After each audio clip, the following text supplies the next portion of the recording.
Pues bien, sin más dilación, me gustaría hablar un poco de qué es lo que vamos a ver hoy. En este rato que vamos a estar un poco juntos, pues me gustaría explicarles las ventajas competitivas y en especial cómo encontrarlas de una forma, vamos a decir, rápidas, aunque no son fáciles, o sea, una compañía no te dice, tengo una ventaja competitiva y es esta. Y sobre todo, y en especial, cómo valorarlas, cómo valorar aquellas compañías que tienen unas ciertas ventajas competitivas. Aquí sin mucha dilación, decir, oye, pues que la empresa para la que trabajo, entre Asset Management, gestionamos unos más de 6 billions y al final somos una de las mayores gestoras, por no decir la mayor gestora independiente de España. Y pasamos a lo siguiente, vamos a entender un poco un negocio, cómo funciona un negocio y cuáles son los principales aspectos que se tienen en cuenta. Aquí vemos un poco el retorno sobre el equity, la rentabilidad que tienen los fondos propios del S&P 500. Podemos ver desde 1997 hasta la actualidad, pues al final, ¿qué ha hecho ROE? Y si vemos que al principio del todo, desde el 97 al 2000, el ROE era muy alto. ¿Y esto qué implica? Si en un sector todo el mundo gana mucho dinero, al final, ¿qué hará la gente? Quiere entrar en ese sector. Si entran en ese sector, ¿qué ocurrirá? Pues que al final el tiempo que tardas en montar una fábrica, en decidir montar una fábrica y empezar a producir, se dilata un tiempo. Entonces, todo ese tiempo al final es lo que durará esas ciertas rentabilidades hasta que nos fijamos que hay una bajada en ese retorno. ¿Y por qué hay una bajada en ese retorno? Pues porque al final buenas rentabilidades atraen más oferta. Al entrar esa oferta en el mercado, ¿qué ocurre? Que antes la rentabilidad era muy alta porque la demanda era superior a la oferta. Ahora entra más oferta, con lo que si la demanda es igual a la oferta, los precios bajan también la rentabilidad.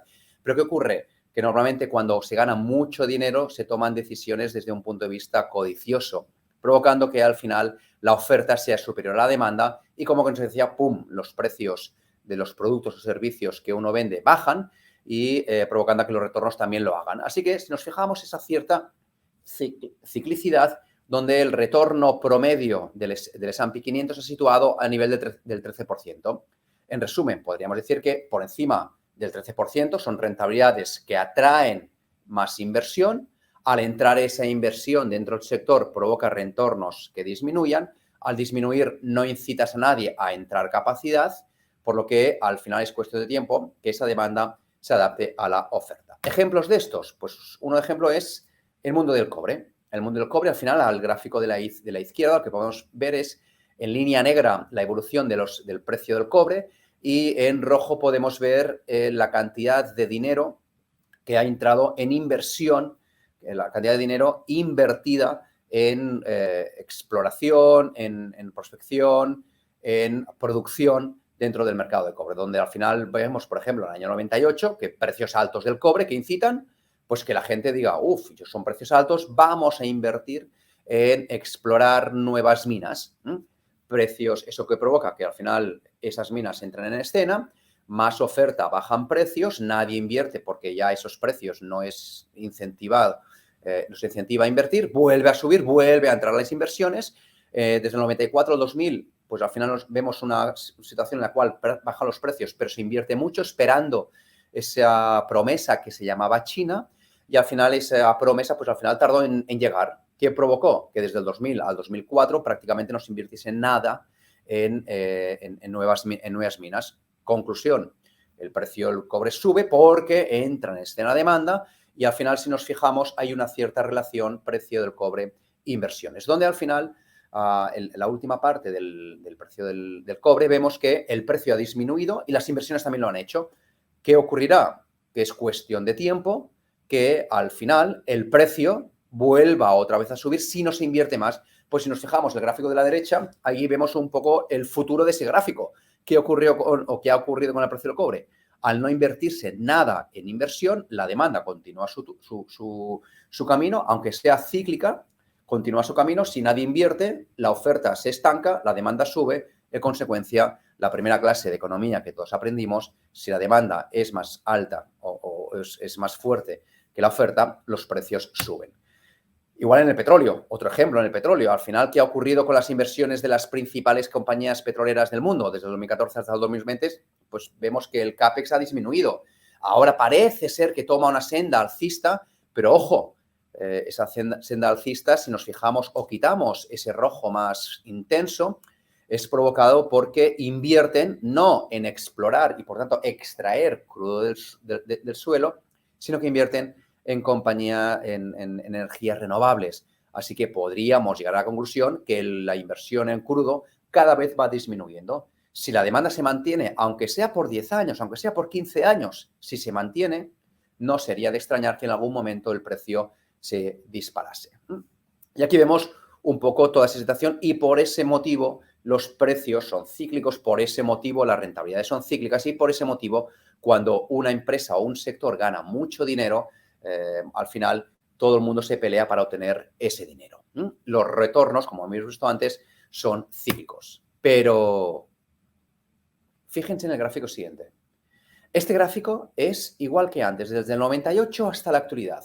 Son retornos. Si nos fijamos, la línea horizontal blanca indica retornos por encima del 10%. La línea roja son rentabilidades o retornos negativos.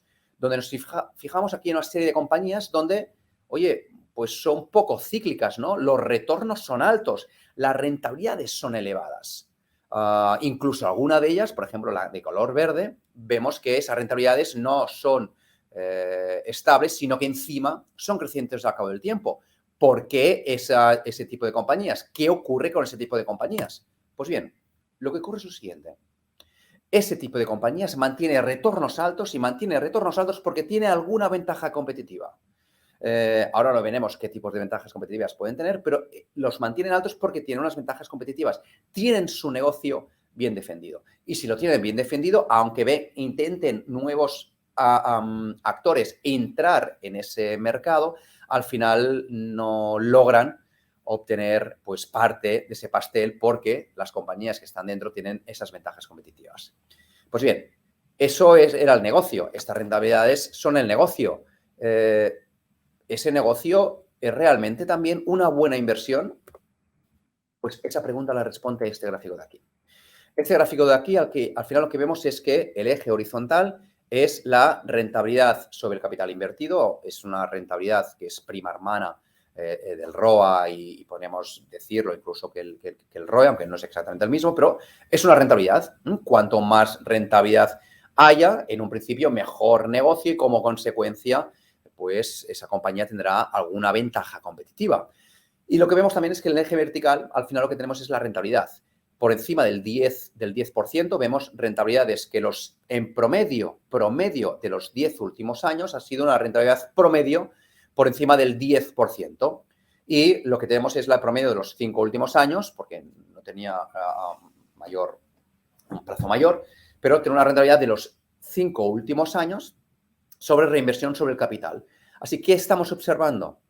Si nos fijamos, el recuadro rojo son aquellas compañías que tienen una rentabilidad que va entre 0 y el 12%, ese 13% que hemos visto antes en el S&P 500. Son compañías que al final el promedio ha sido o del 13 o por debajo del 13. Son compañías que en un principio no deberían tener ventajas competitivas. Estarían presentes o bien en un sector cíclico o bien las compañías, por cualquier índole, ellas mismas serían cíclicas. En cambio, el recuadro verde, aquí lo que estamos observando es lo siguiente.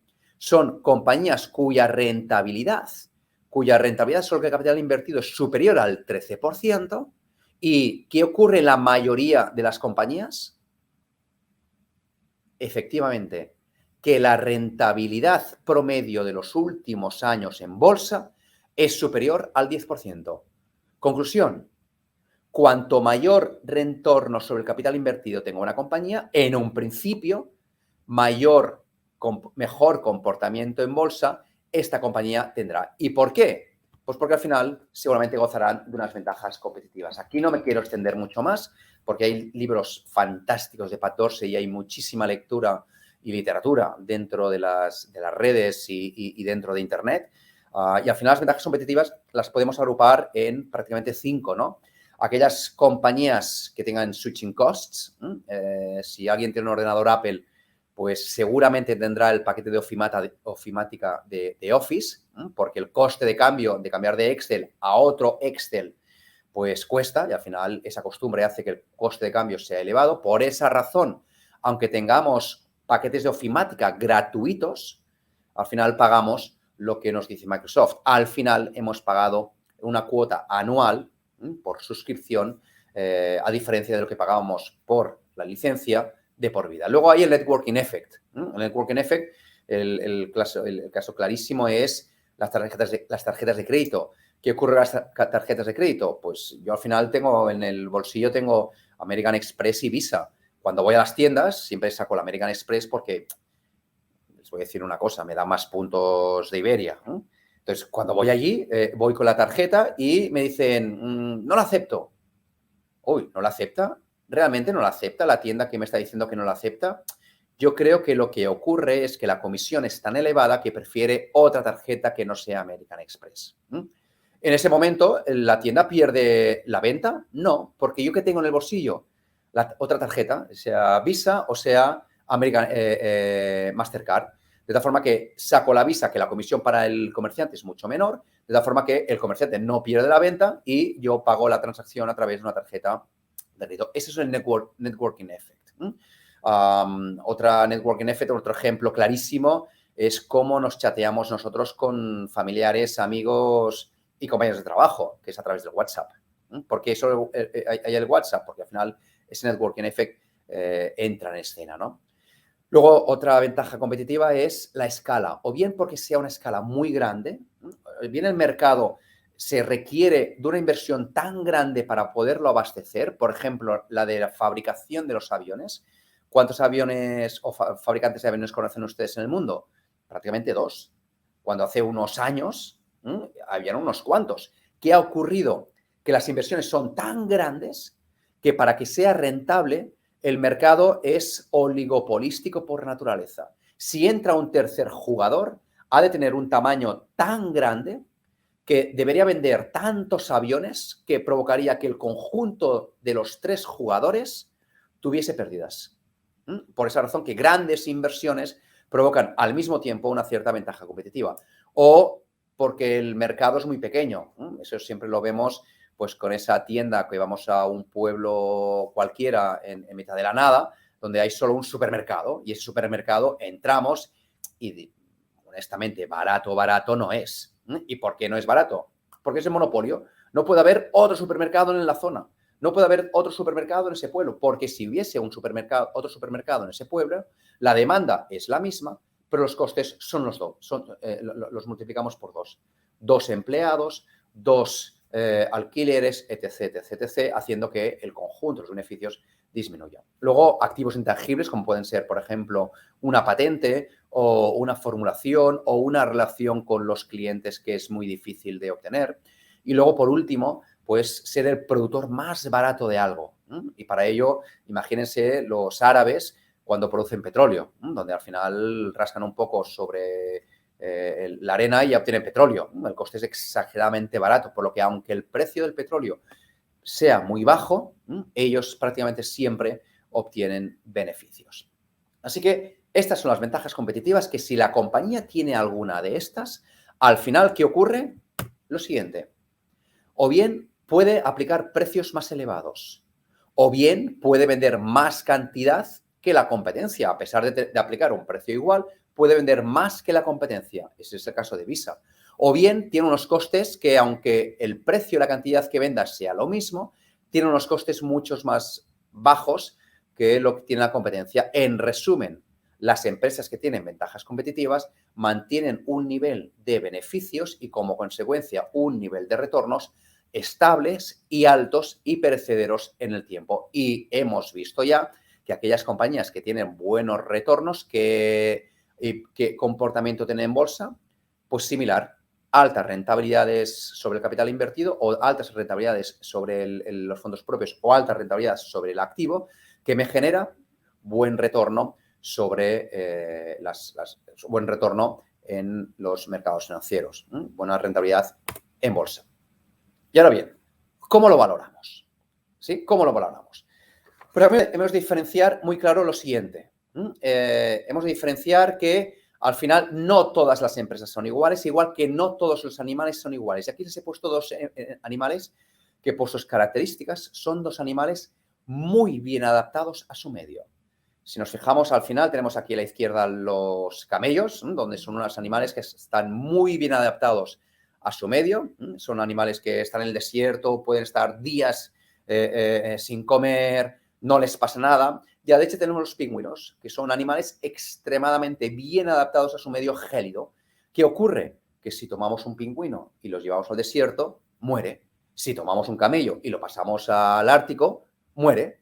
Conclusión, no todas las compañías debemos de tratarlas y analizarlas con la misma forma. En otras palabras, no todas las empresas son iguales. Por esa razón, nosotros lo que hacemos es agrupar las compañías en función de el tipo de negocio que tiene o el tipo de negocio que se espera que tenga esas compañías.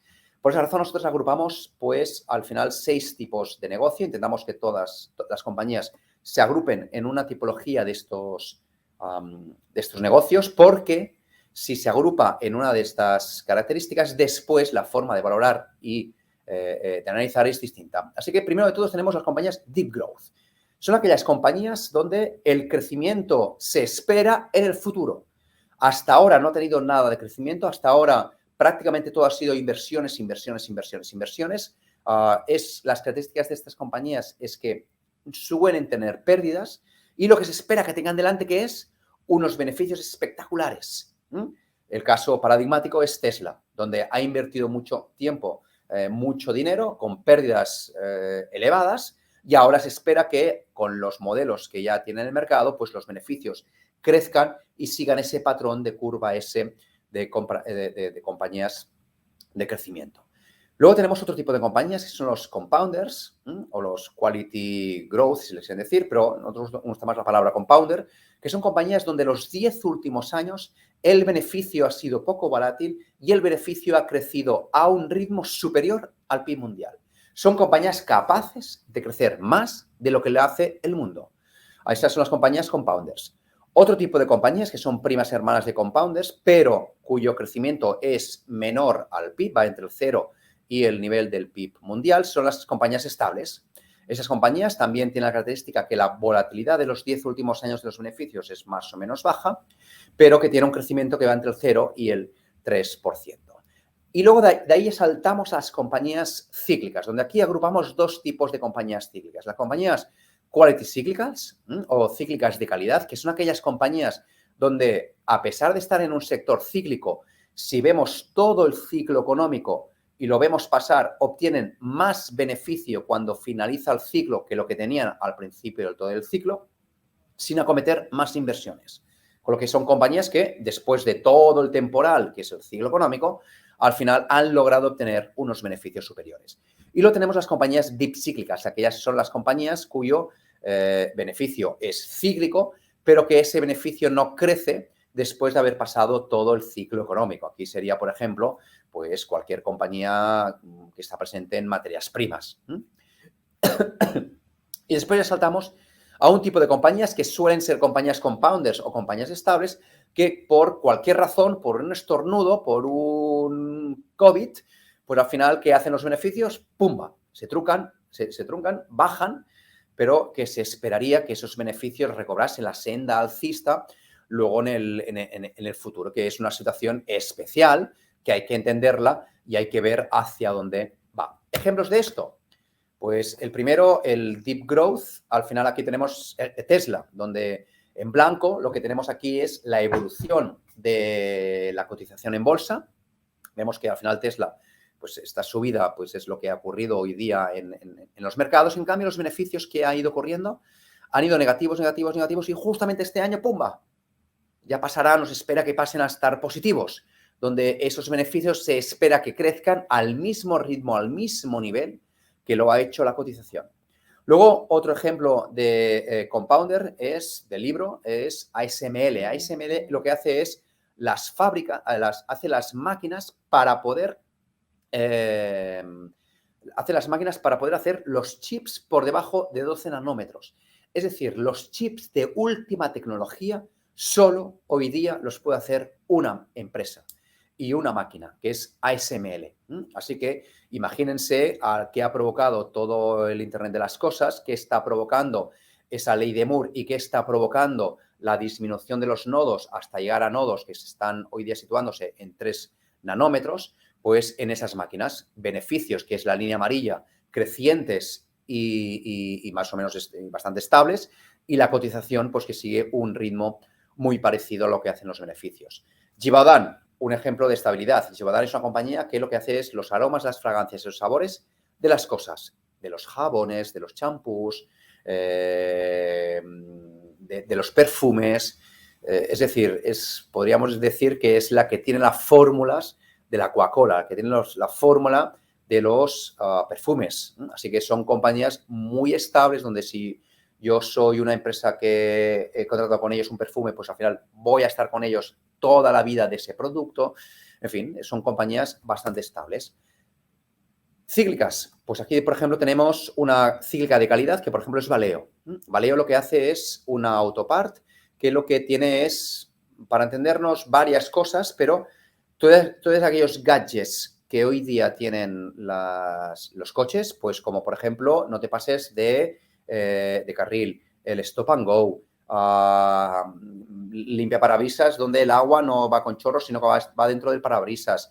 Todas esas cosas que hoy día hay más en el coche hacen que los productos de Valeo, haya más productos de Valeo hoy día por coche que lo que estaban hace 10 años. Así que aunque los coches se hayan mantenido, las ventas de coches se hayan mantenido, los productos de Valeo dentro de los coches pues cada vez son mayores, por lo que aunque sea cíclico, porque está en un sector cíclico como es el de los coches, pero al final sus productos se venden mucho más. Y luego tenemos compañías como Saint-Gobain, donde al final está en un sector cíclico y la compañía es cíclica, que aunque haya pasado todo un ciclo económico, los beneficios, si nos fijamos, son prácticamente igual que el momento en el que inició todo el ciclo económico.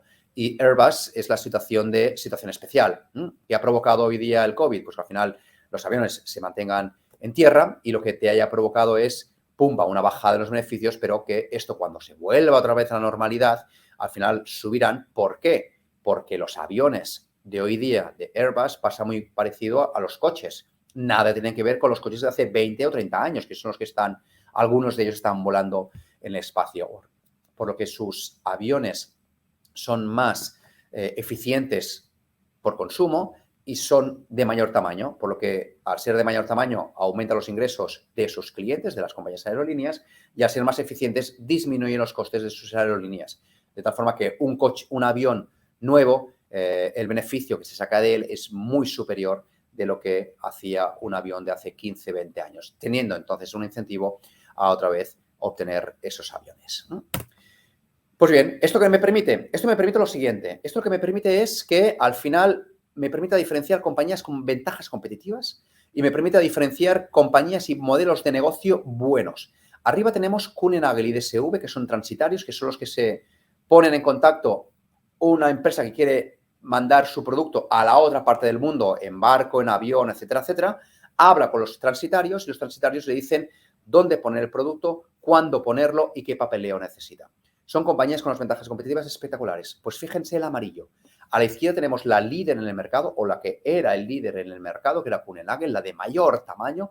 Pero ¿qué ha ocurrido? DSV apretó el acelerador hace muchos años a través de políticas de adquisición de pequeñas compañías, integrarlas en su modelo de negocio e invertir en tecnología, ha permitido ser mucho más eficientes y adquirir un tamaño que ya está haciendo sombra a Kuehne+Nagel. Así que ya vemos una ventaja competitiva en DSV. O, por ejemplo, dos bancos.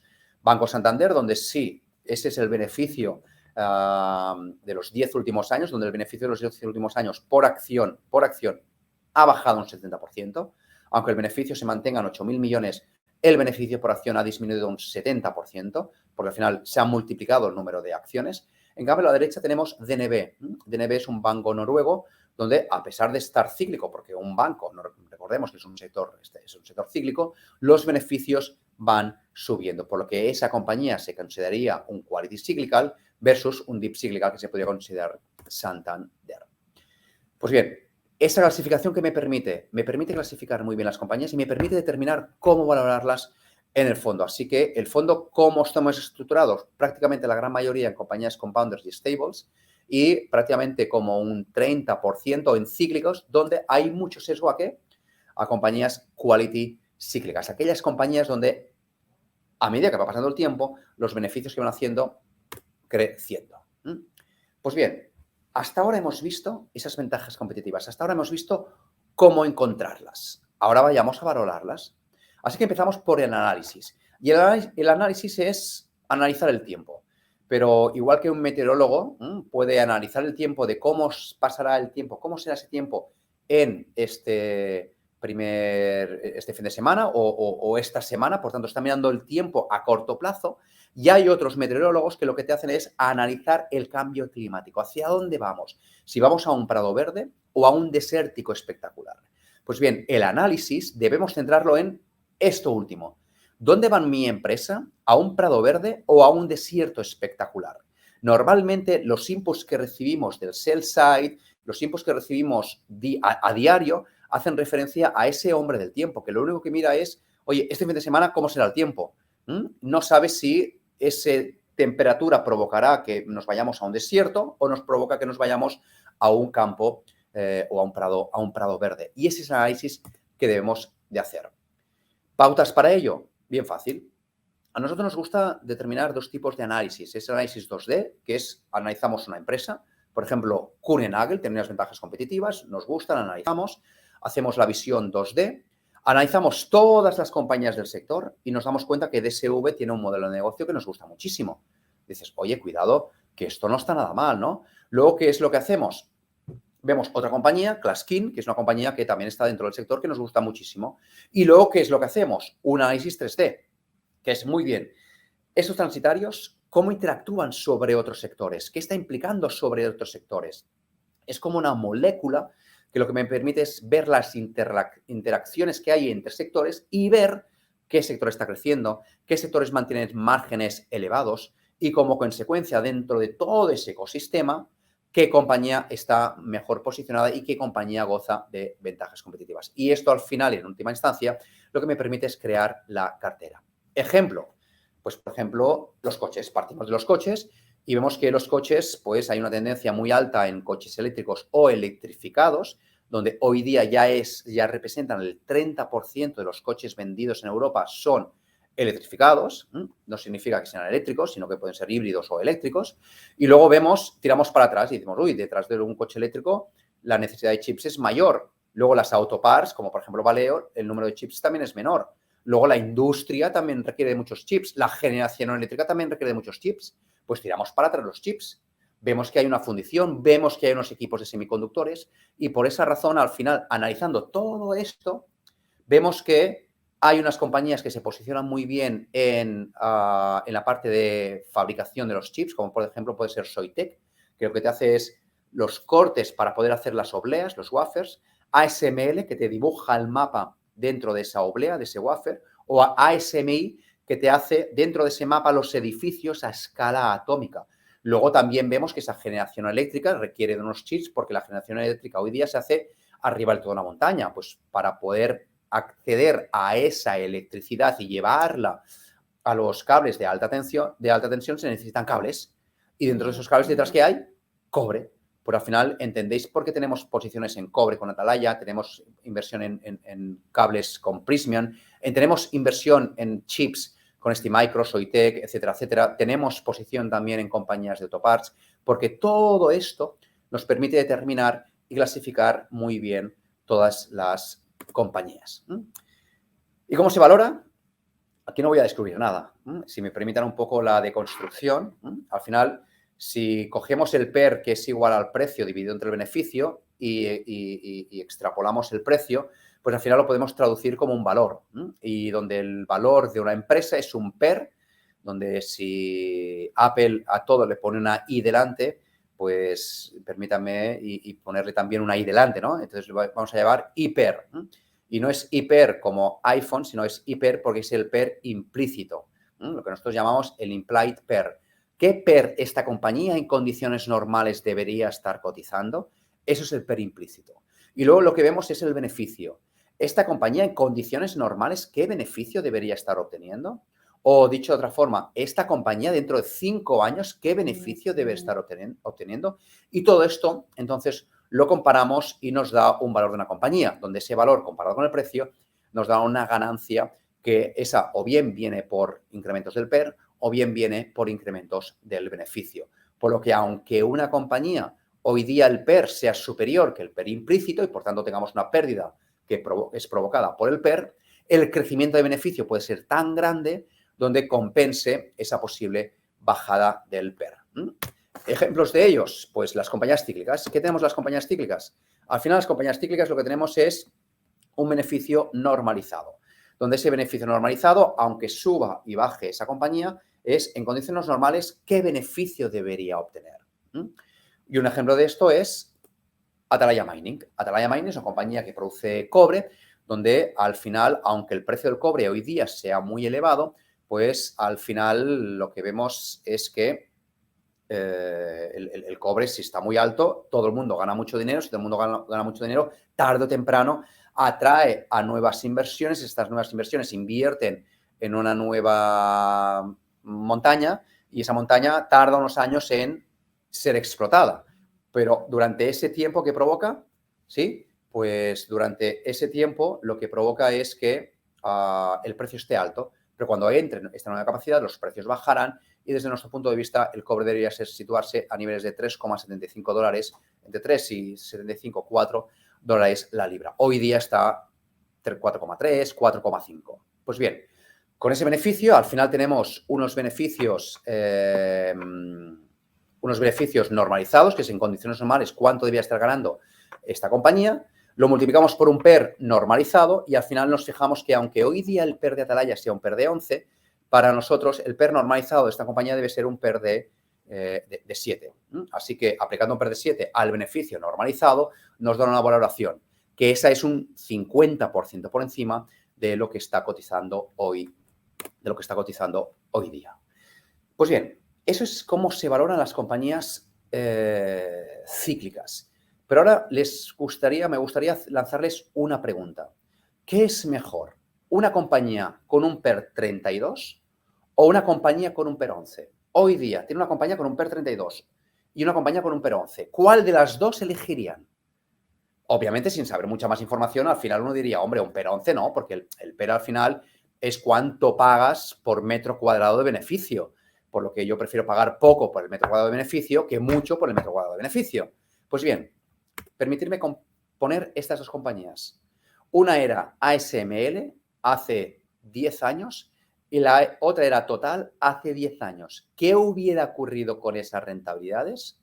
Pues fíjense arriba la gráfica en blanco de la rentabilidad de ASML. Hubiera multiplicado por más de 20 la inversión, aún comprando a un PER de 32, y Total se hubiera quedado igual, aún comprando a un PER de 11.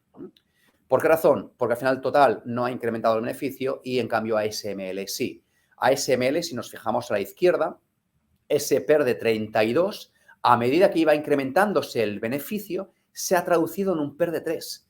Por lo que en realidad ese PER 32 que cotizaba ASML hace 10 años, en realidad, si hubiéramos tenido una bola mágica y hubiéramos adivinado que los beneficios hubieran sido los que han tenido, hubiera sido un PER de 3. En cambio, el PER de Total, pues no hubiera cambiado nada. Y los beneficios, como no han hecho nada, su rentabilidad hubiera sido nada. Otro ejemplo, ¿cuánto hubiera tenido que ser el PER de ASML para obtener la misma rentabilidad que el Stock 600? Pues al final el PER para obtener la rentabilidad igual que el Stock 600 en ASML debería haber sido de 178 hace 10 años.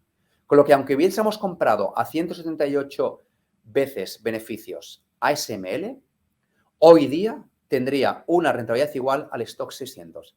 En cambio, Total, ese PER 11, deberíamos haber comprado un PER de 6 para obtener la misma rentabilidad. Y eso, pues al final provoca que Total no tenga una ventaja competitiva, en cambio sí que lo tenga ASML.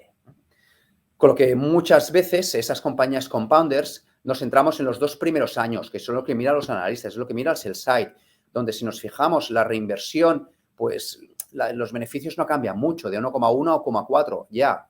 Pero si la compañía es capaz de reinvertir al 20% durante una década, al final, si nos vamos al año 10, podemos observar que el beneficio no es un 15% como lo era el año 2, sino ya es multiplicado por 3 o por 4 el beneficio al cabo de 10 años. Y como consecuencia, dividido por 4 el PER que estamos pagando.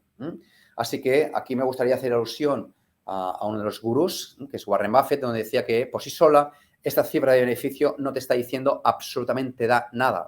Hemos de ver cuánto capital total es necesario para producir ese beneficio. Igual que lo que te estaba diciendo es que el crecimiento es un componente del cálculo de valor, por lo que el price to book bajo, PER bajo, no te está diciendo nada del valor, ¿sí? Sino que, oye, puede ser un alto PER, un alto price to book, pues una buena inversión.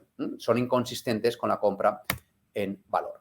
Así que esas compañías compounders, ¿cómo las tenemos que valorar? Exactamente igual, por un PER y por un beneficio. ¿Cuál es la diferencia?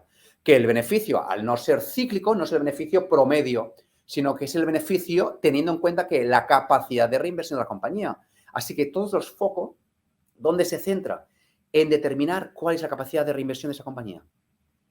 ¿Puede reinvertir mucho o poco? Fíjense que todas las preguntas irán focalizadas sobre eso, sobre si el sector crece, sobre si la compañía crece más que el sector, sobre si su capacidad se mantiene, sobre si su ventaja competitiva se mantiene a lo largo del tiempo. ¿Y el IPER? ¿Cuál sería el IPER? ¿Qué tomamos? ¿El PER promedio de los 10 últimos años? No.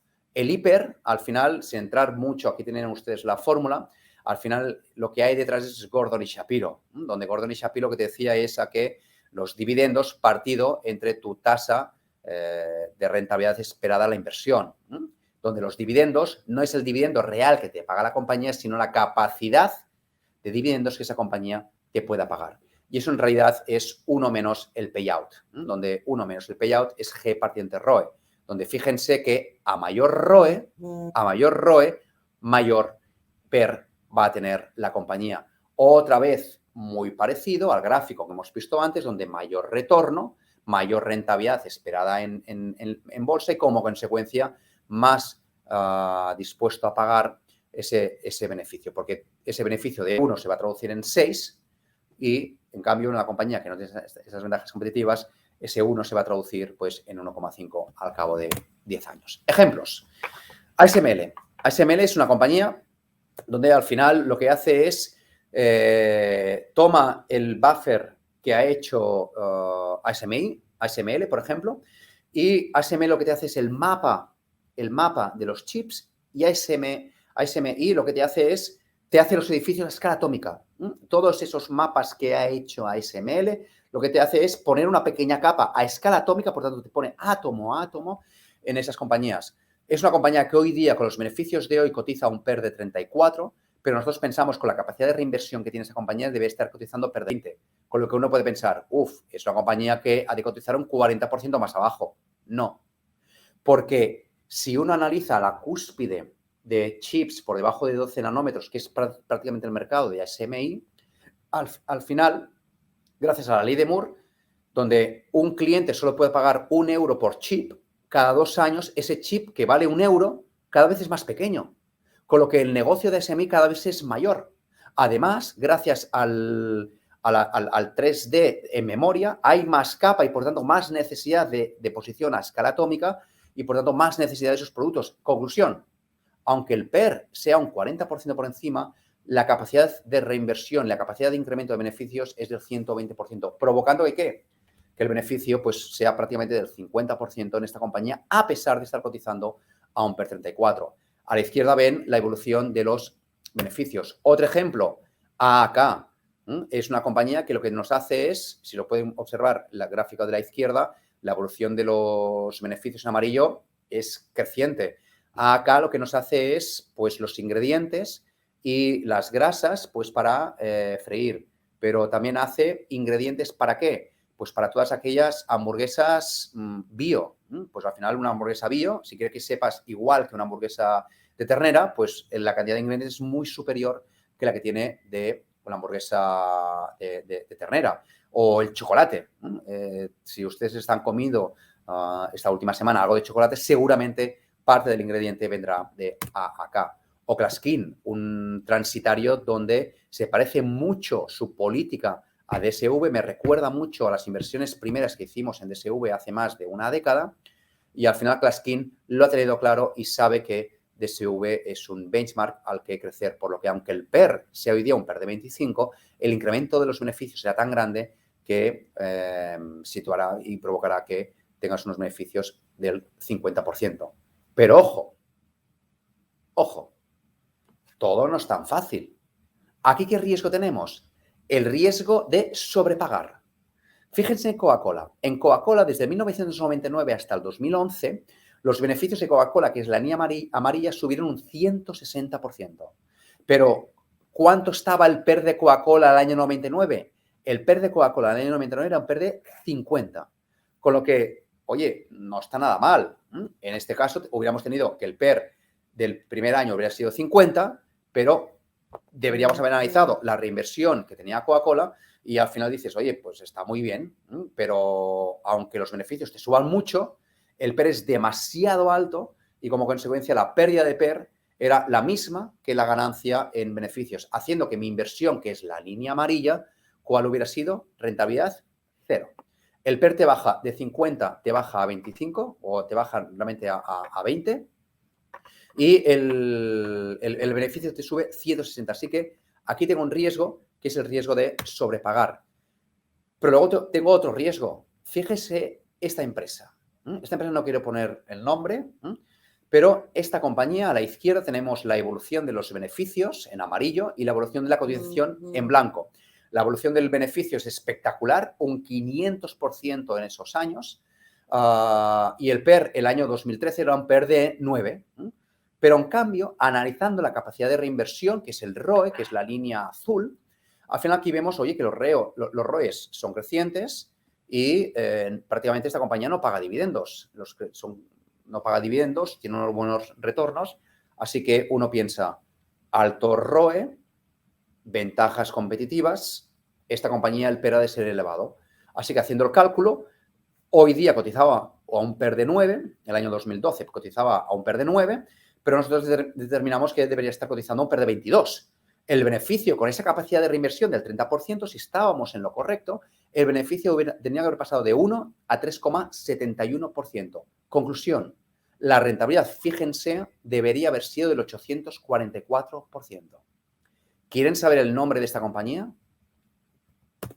Apple. Algunos de ustedes seguramente la habrán reconocido. Apple. Pues solo un dato. El gráfico de la izquierda, que es el amarillo, aquí vemos la evolución de los beneficios en amarillo, de la cotización también, pero es que fíjense qué ha ocurrido desde el 2013 hasta hoy día. La cotización ha aumentado, 900%, pero es que también lo ha hecho ¿el qué?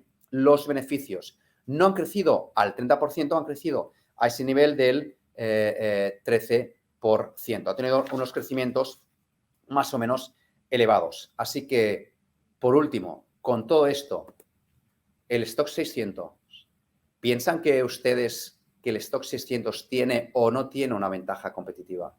¿Qué tipo de compañía podríamos considerar que es el Stock 600?